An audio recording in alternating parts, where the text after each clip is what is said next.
Oh, it's Do You Hear Me? Mm-hmm. With Uniqo Williams. That's right, it's your boy! And I'm back at it again. Coming to you on a Thursday, as I always love to do.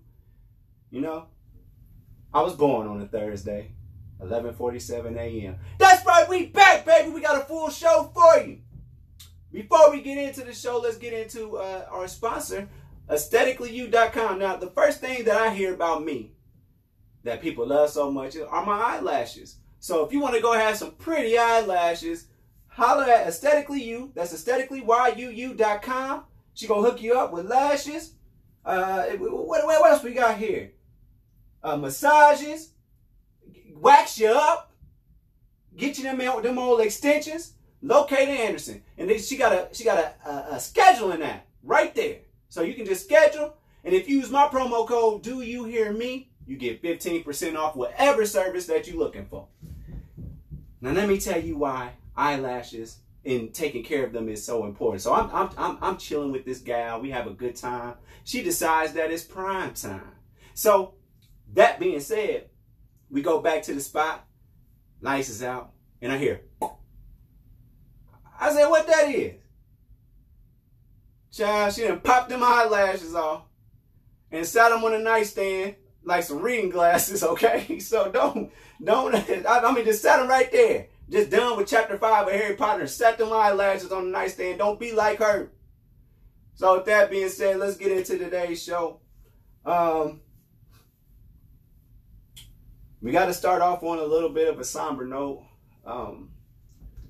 We lost some real life heroes in the past few days.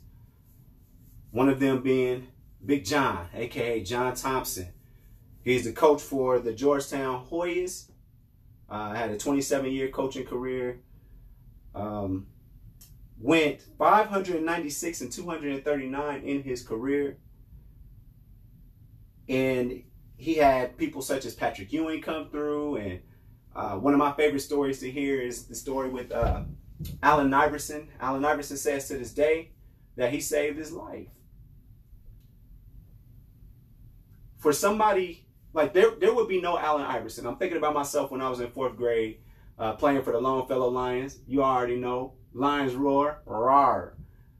And I try to emulate all Allen Iverson's moves. But the thing is, there would be no Allen Iverson if it weren't for John Thompson. We know Allen Iverson's story. But John went out there, he took him away and, isolated him from the situation. Because he's out of Virginia, out of Hampton, Virginia, I believe.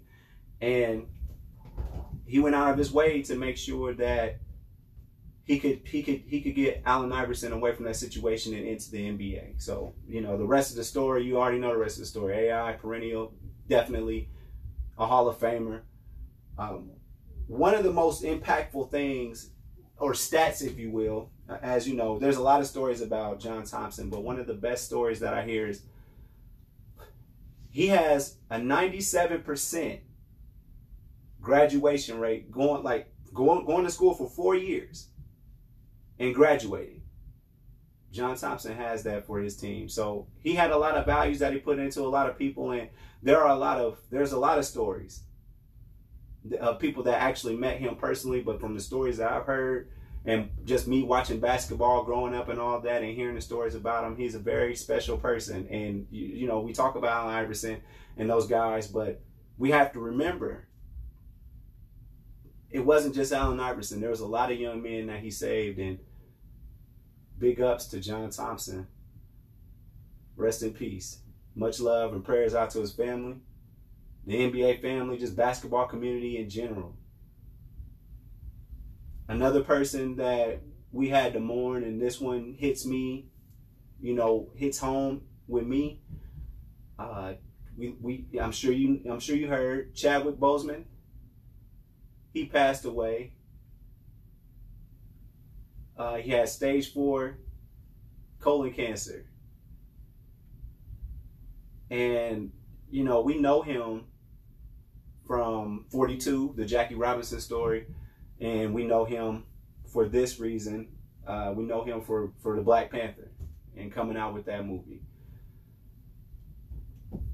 You know, superheroes have such a lasting impact on me. They have influenced me more than I could ever know, like more than you could ever know. My whole life is based off of this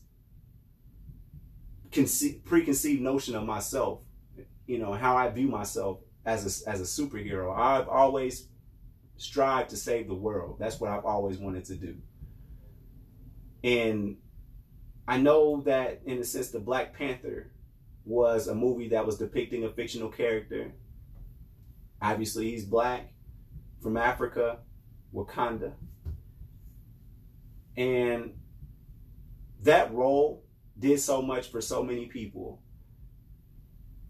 If I were a kid watching that movie, I would feel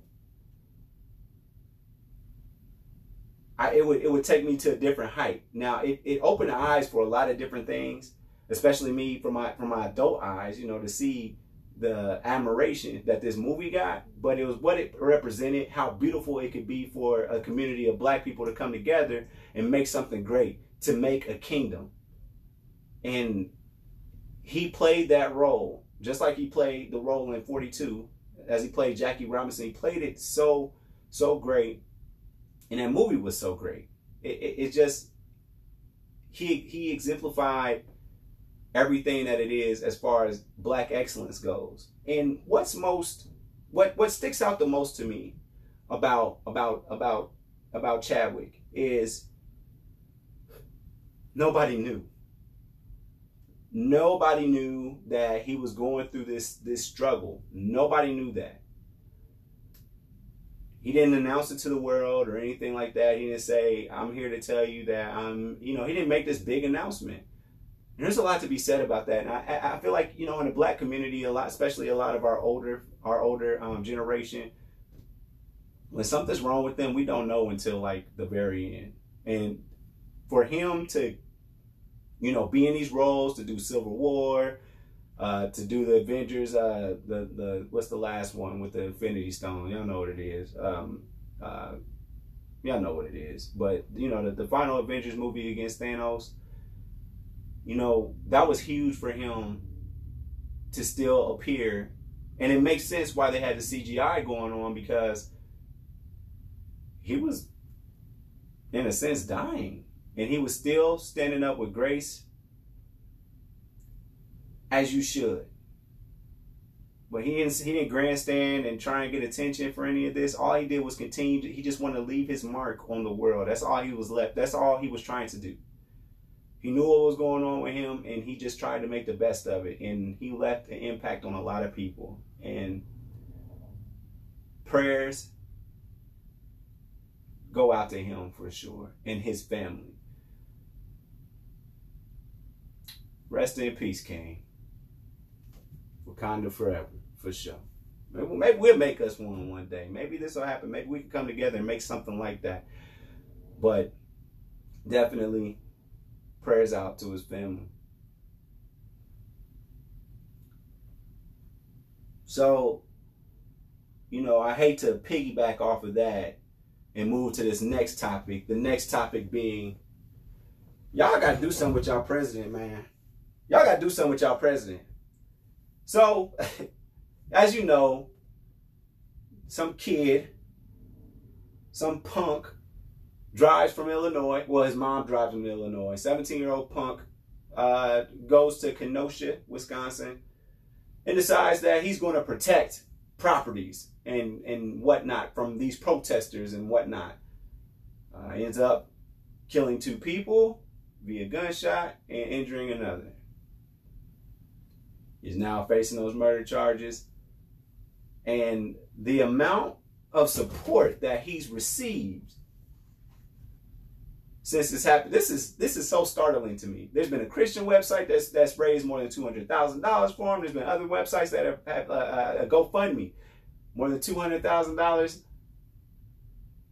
They raised all this money for this punk kid that thinks that he's the law, which I feel like a lot of people that might be of the light skin persuasion tend to think about themselves and thought they could get away with it. I mean, and it showed and proved as he was allowed to go home and sleep in his own bed that night after he did that, after the police just let him go.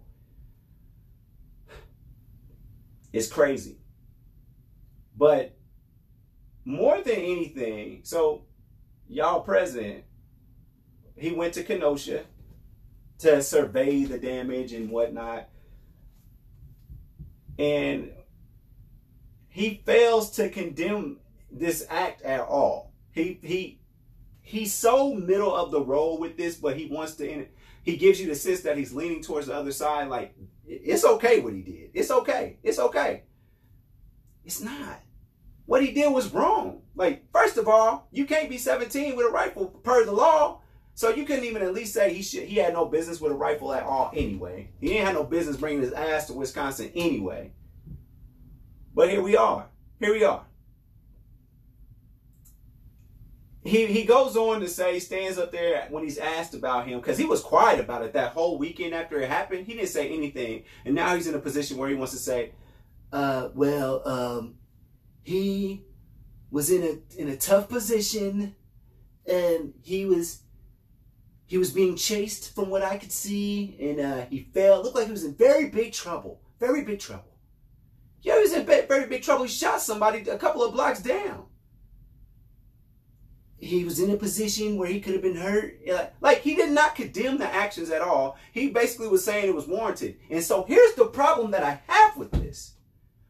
What he's doing, in a sense, is encouraging the rest of these dumbasses to go out there to think that they're privileged enough to go to say that, you know what, we are the law. Because of my skin, I can just make whatever decision I want to because I look how I look. I can do that.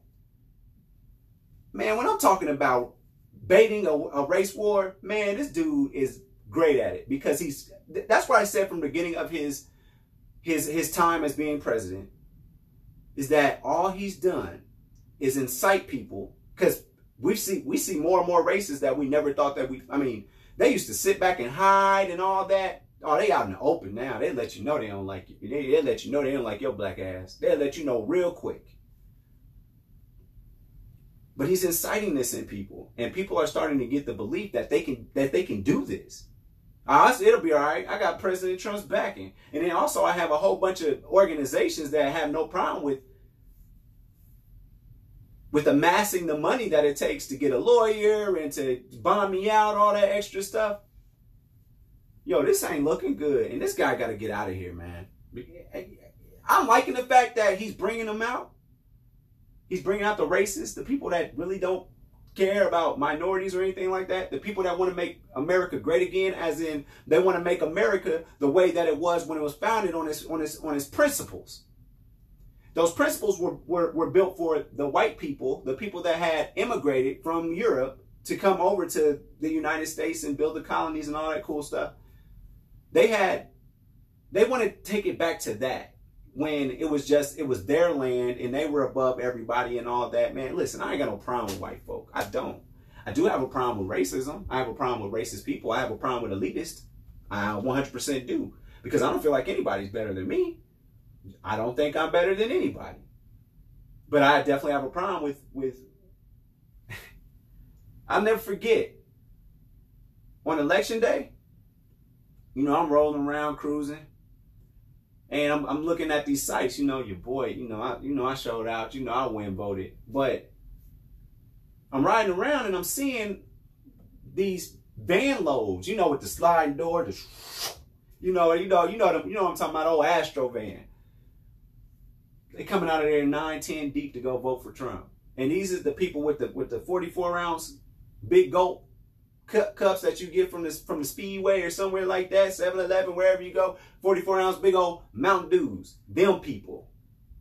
And there's some other people that enjoy that, but the stereotype that I'm talking about. And they went up there and they voted for Trump because they're going to get this country right back together, and then go back to their trailer homes.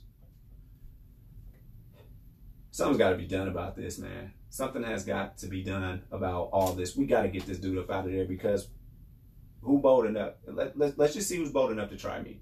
Let's see who's bold enough to try my people. When it comes down to it, let's see who's bold enough, because he isn't making some folks feel like they can do anything at this point, and this ain't that. Shout out to all the allies we have out there. Sickening. Sickening. Speaking of sickening, I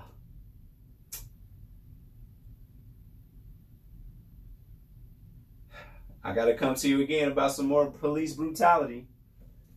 I hate doing this every show, but it seems like that's the norm at this point. I gotta speak on it. Like, nobody's learning their lesson. Nobody is. Apparently, nobody is learning their lesson. But maybe because there's not enough being done.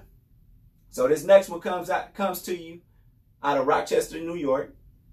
On March 23rd, during the height of people trying to figure out, like, yo, it's a whole epidemic going on.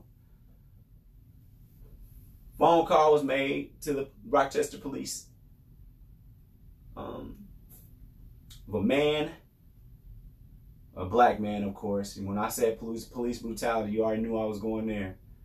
He was having a mental episode, if you will. It was very cold that day, almost below freezing. He's running out in the street naked. So clearly something is wrong with him. Police were called.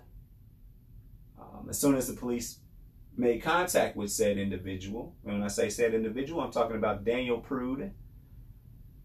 He immediately submitted to them, sat down on the ground, they handcuffed him. They said he was spitting, so they put a spit bag on him. So he sat on the ground, ass naked, with the sack over his head. Then they came with the bright idea to put his face into the pavement. And his cries for help quickly turned into whimpers, and then would turn into silence. The ambulance comes, picks him up. They do CPR. He makes it to the hospital. He's alive. He's alive. Well, 7 days later, he's not. 7 days later, he's not. They've had that man's face in the ground for 2 minutes. And I didn't know about this until recently because what they're saying is cover up. They're talking cover up. But 7 days later, he is dead. He's dead.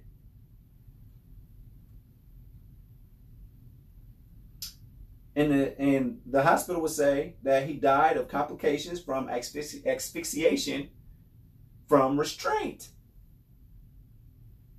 So they may not have directly killed him that day, but because of their actions, he died. Complications due to asphyxiation due to restraint. Here we go again. Here we go again. This happened March 23rd. It is September 3rd at this point. This video came out September 2nd. The family released it on September 2nd, which is yesterday, Wednesday.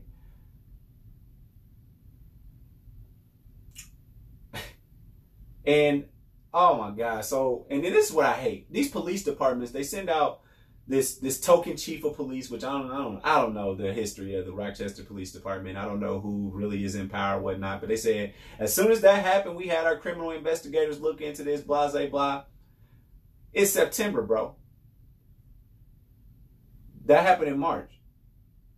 So in between a 6-month time span, almost 6 months, you didn't come up with the fact that this was murder? That your officers killed them? You didn't come up with anything? Y'all haven't started, they didn't suspend anybody or anything like that. They're still on the force doing their job. What kind of investigation were you doing? I just really hate that they send out these token black figures to come out there and talk. We were doing a thorough investigation. I saw the video today, and I could come up with the conclusion that the man was murdered. They're standing around him, mocking him, and all that. That's what's going on. Laughing at him, joking, giggling. We done a thorough investigation. I didn't have to do a thorough investigation. All I needed was to take one look. And here it is 6 months down the line. And you haven't done anything to these people because you weren't planning on doing it. You weren't planning on doing anything about this. At all.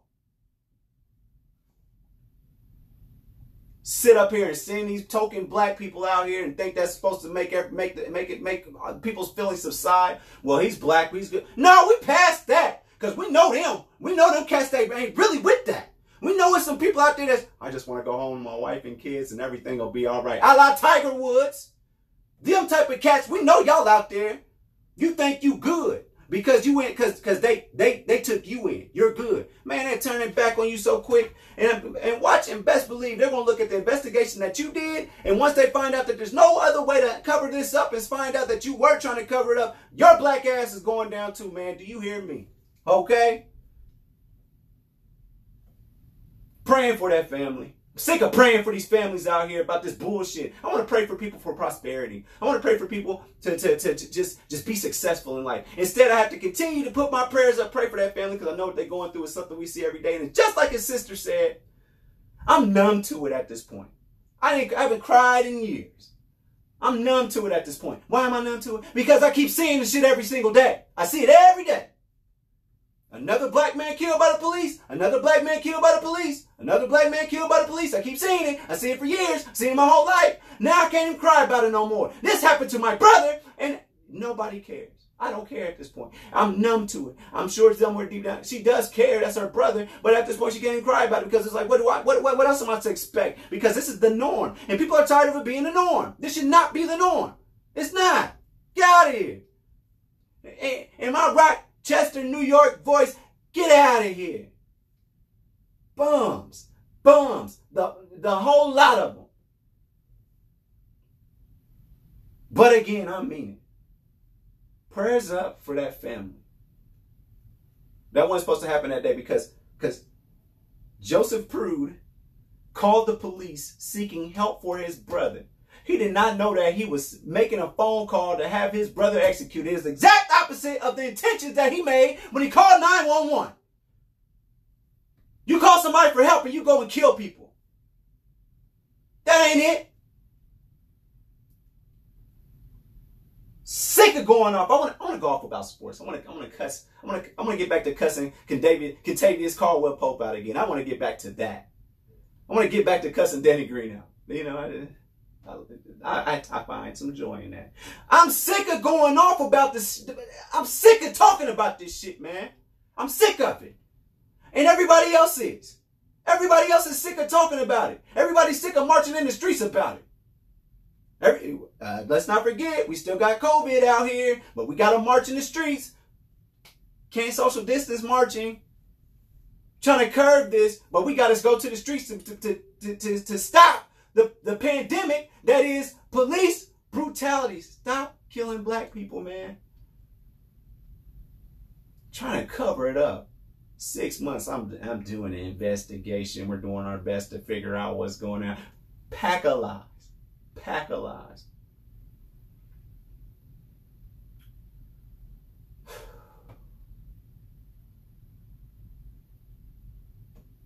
So, I'm telling you, I'm this close now. I'm this close now. I actually saw a video today of one of the protesters for Daniel, and she got arrested. And the officer, he was just being so stuck up and just, I'm invincible about it. He's grabbing her by the arm and all that. And she's like, what am I being arrested for? All she was doing was protesting. She, by the courtroom, and as they were doing a briefing and whatnot. She asked, why was she being arrested? He said, for being an idiot. Protesting. That makes you an idiot. People are talking about how people are protesting right now. Let me go here. People are talking about how people are protesting now. And we don't need this is violent. But people have such a hard-on for the French Revolutionary War.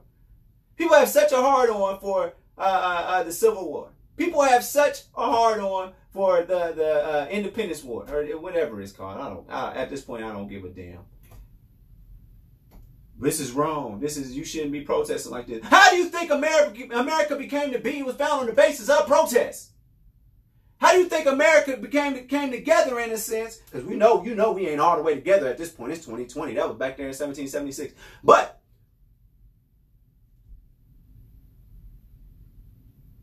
I'm not understanding why people are don't damage buildings, don't do this, don't do that. We're talking about protests. All these people becoming free.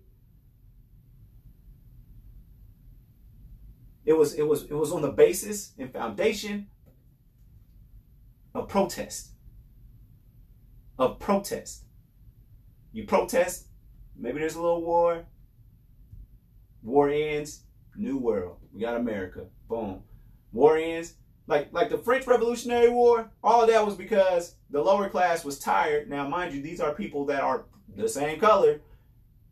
Now, when they disagree with each other, it's okay to protest and start wars and try and get your independence. But when black people are just trying to stand up and I'm talking about peacefully here, Kaepernick was very peaceful when he took a knee. He didn't start a fire, he didn't throw no brick to no building, and mind you, the people that are causing a lot of the damage, now they might happen to be a little light-skinned if you ask me from the stuff that I've seen. But they're doing it, they started off peacefully and they're still trying to be peaceful, and there's even people doing things violently, but there's people within the protest that stop those people that start acting, that start being foolish, if you will, which I'm not going to say is foolish.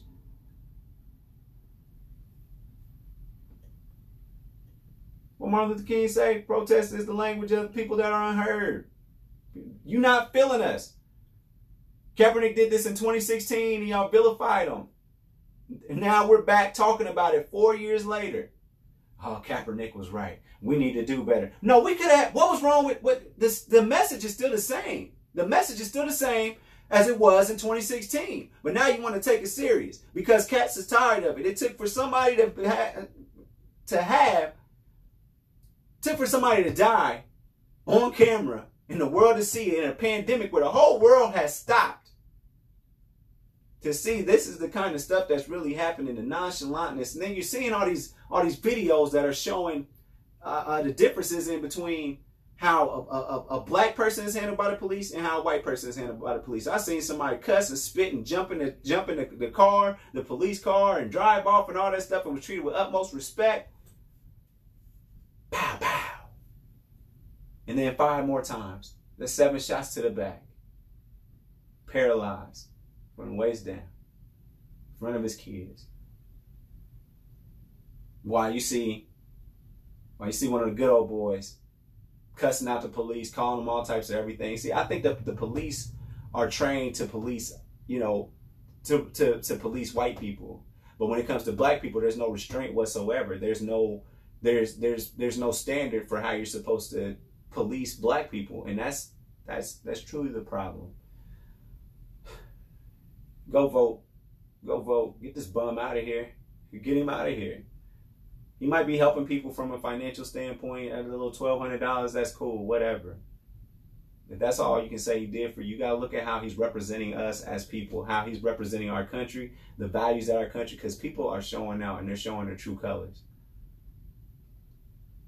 And it's not right. I just want to live in a world where I can just chill and not have to look over my shoulder every time I see a police officer. I don't be doing nothing. And my heart still drops because they might just pull me over for no reason. Speaking of which, so I don't do much, okay? So I don't do much. Obviously they have events that either, you know, I'm hosting or something to that effect, or I'm appearing at. And after said event, I go home and I quarantine for a week or 2 at a time, just to make sure that, you know, I'm doing my part. And, you know, I stay with my mask on and all that. I do everything that I can, but I know I need to be there for the people, with the people. And one of the things that I enjoy doing after I roll into the next room, after I finish my work day, me and my dogs, we go to a couple of places. We'll either go to the gas station, just take a ride, go to the gas station, or we go to Payless to go get some groceries. That's what we do. Payless is the club for me at this point. I love going to Payless and seeing if they got some. They always got a good old deal on some chicken and, you know, leg quarters. I like me some leg quarters. But, you know, it's the first of the month, so I had to pay my rent. So I go to the Payless and go get a money order. Because I'm going to tell you like this. Chase, anybody that got Chase, or Chase, if you listening right now, y'all charge too much for a money order, okay? What's $2.95 on top of what I'm already, when y'all can just go to Payless and get one for 95 cents. Give me old money order. So I go in there. Dogs is out there, 80 degrees. And I make a couple of jokes to somebody that I seen. Shout out to Rodney. I made a couple of jokes about Jewel Osco. Shout out to Illinois and that chain. I love that store so much. Shout out to Joliet. Made a couple of jokes. And as I'm walking out, by the way. So this is a 5-minute thing. So I come back out. And there's a black truck with like cages in the back of it, if you will. And I'm looking at it, and outside is this dude that apparently works for the animal shelter in my city. So I walk up to him because he's in front of my vehicle. So I walk up to him and say, "Hey, what's going on? How can I help you?" Oh, these are yours? Now, as you know, I got 2 pit bulls, father and son, Gotti and Baby Gotti. And I said, yeah, they're mine. This is my car. How can I help you? How long were you in there? I said, about 5 minutes. Oh, okay. Well, the lady that was parked next to you. Mind you, nobody was parked next to me at all when I pulled up. The lady next to you, they said that you had been in the store. She had been in there for at least 15 minutes. And then, you know. So I said, okay, go on. So what's this about? Well, you can't have them in your vehicle without it running or with them some water. I said, what are you talking about? I was in there for 5 minutes. The windows are down, as you can clearly see, and they're in good health. I don't understand what is this about? He said, well, you know, honestly, I was actually called out here for another car, but I came out and I seen these 2 out here, so I stopped and I started timing you myself. So I got you at about 5 minutes or so. Okay, what's this about? Well, gets the stuttering and all that. He said, you know what?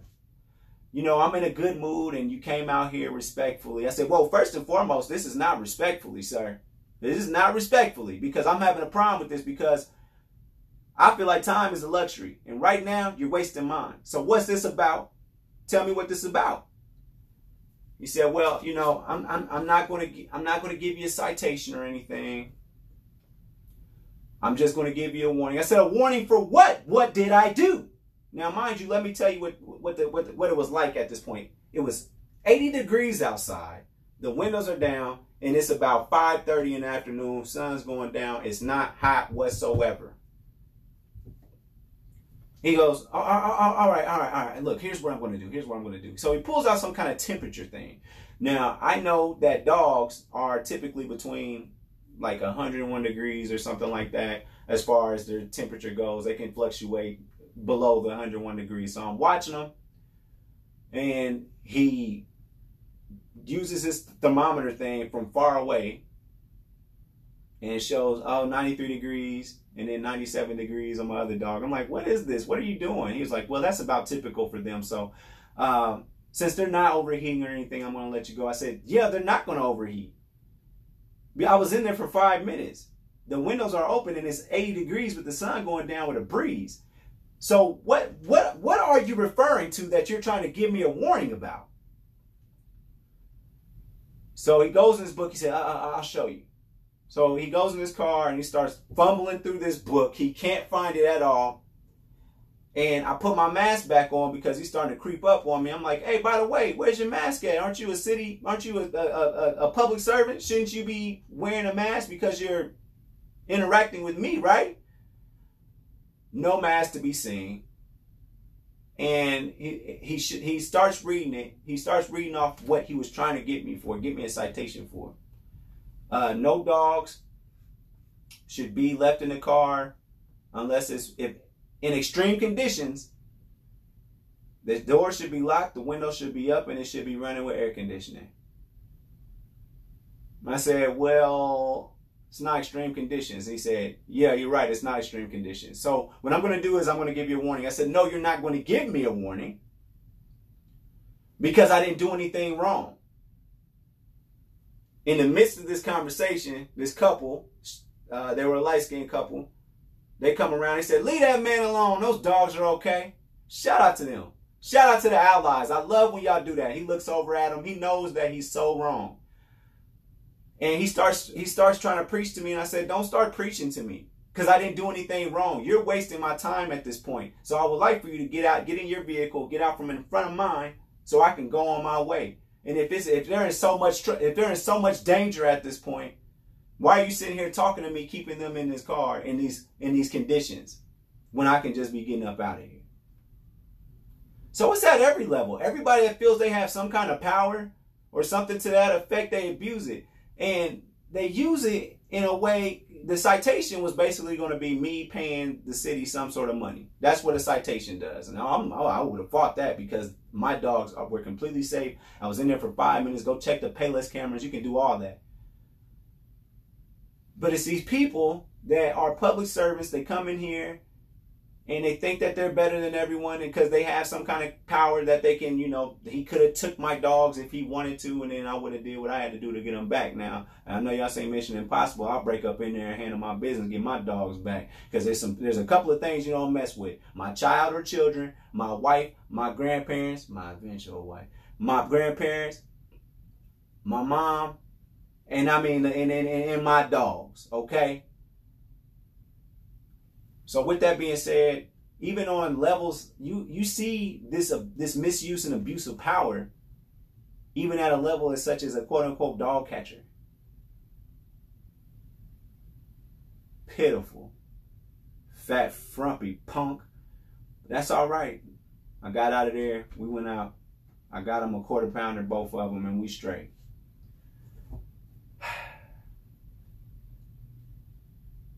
Now, ladies, if you a dog catcher, well, look no further than me. Roo, roo, roo! Go on Christian Mingle. Holla at your boy Bartholomew. You know you can catch me on Google Podcast, Apple Podcast, and I'm on Spotify. You already know what time it is. It's UNIQO_Williams on Twitter. Uniqo Williams on everything else. We on YouTube. We on YouTube. Come watch me. I'll post the video up in a couple of days. Be safe. Beautiful Game 7s. We're going to talk about that on the bubble. Keep your eye out for a next episode of that one.